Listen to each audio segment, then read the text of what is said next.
Julip, dapat tugas baru nih. Apaan? Nih, antarin Rizky. Oke. Ayo, silakan dipilih. Ada tisu, ada snack, ada semuanya di situ. Bro, apa? Santai amat jualannya. Mana ada yang mau beli? Rizky udah ada yang ngatur, bro. Santuy. Yang penting gak minta-minta. Waduh, Julip, jualannya sama, harganya sama. Dikasih yang mana nih? Pakai nanya. Di amplopnya kan sudah ada tulisannya Agus. Lah, kedua namanya Agus kok. Hah? Tapi kayaknya Kang Agus deh. Dia yakin dan pasrah banget dengan rezekinya. Bukannya harusnya Pak Agus ya? Dia yang kerja keras dan pantang menyerah. Hei, nggak semua ya yang kerja keras dia yang dapat. Ya, tapi kerja keras tidak pernah mengkhianati hasil. Lo nggak lihat banyak perusahaan omset miliaran, karyawan ribuan, bangkrut seketika. Kurang kerja keras apa mereka? Ya juga sih, tapi bukan berarti orang cuma santai-santai dan pasrah nunggu rezekinya datang. Bener juga ya. Jadi gimana nih?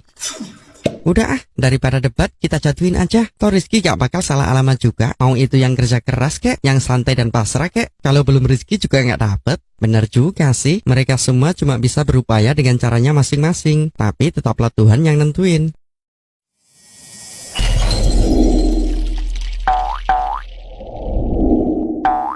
Hah?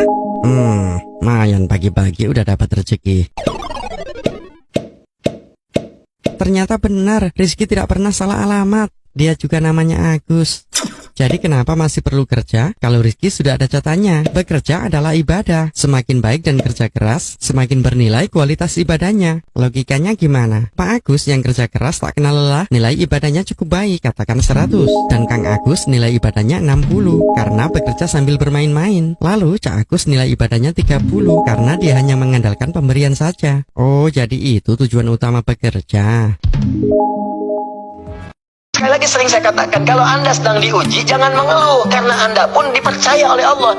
Allah yakin dengan Anda, kenapa Anda ragu? Kalau Anda sekarang punya musibah, punya ujian, entah di rumah tangga ujiannya berat, entah di kantor misalnya ujiannya berat, entah dalam kehidupan, semuanya, semua orang tidak ada yang tidak punya ujian, semua diuji.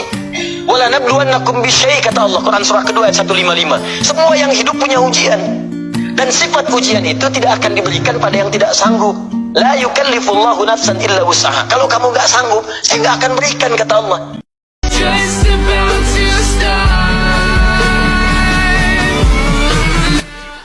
Tahukah Anda bagaimana jawaban Allah ketika kita meningkatkan takwa? Quran surah ke-65 di akhir ayat yang kedua, di awal ayat yang ketiga. Wa may yattaqillaha yaj'al lahu makhraja wa yarzuqhu min haitsu la yahtasib. Siapa yang mampu meningkatkan takwanya terus kepada Allah, aku akan berikan jalan keluar dari setiap persoalan hidupnya, dan aku kirimkan rezeki dari sisi yang tidak dia duga.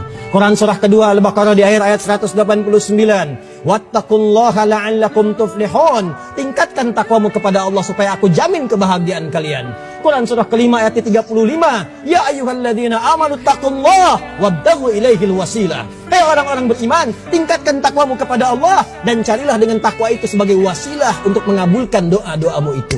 Puncaknya Quran surah ketiga Al-Imran ayat 102 yang tiap kesempatan Jumat dijadikan oleh Rasulullah SAW untuk membuka khutbah Jumatnya. Ya ayyuhalladzina amanu taqullaha haqqa tuqatih wa la tamutunna illa wa antum muslimun. Hei orang-orang beriman, jaga dan tingkatkan takwamu kepada Allah dengan cara yang benar. Dan jaga iman itu, jangan sampai engkau wafat kecuali membawa ketundukan, kepatuhan dengan iman dan takwa yang telah engkau kumpulkan itu. Semoga kita disentuh jiwanya oleh Allah Subhanahu wa taala untuk meningkatkan amal soleh, dan semoga syafaat Allah diturunkan kepada kita dimulai dari detik ini sampai kita kembali kepada Allah Subhanahu wa taala. Ya, kata Allah, qulid Allah. Jika Anda punya persoalan, sebut nama Allah. Allah Awir Rahman atau Ar-Rahman. Ayyamma tad'u, tapi kalau Anda ingin spesifik meminta, falahul asmaul husna.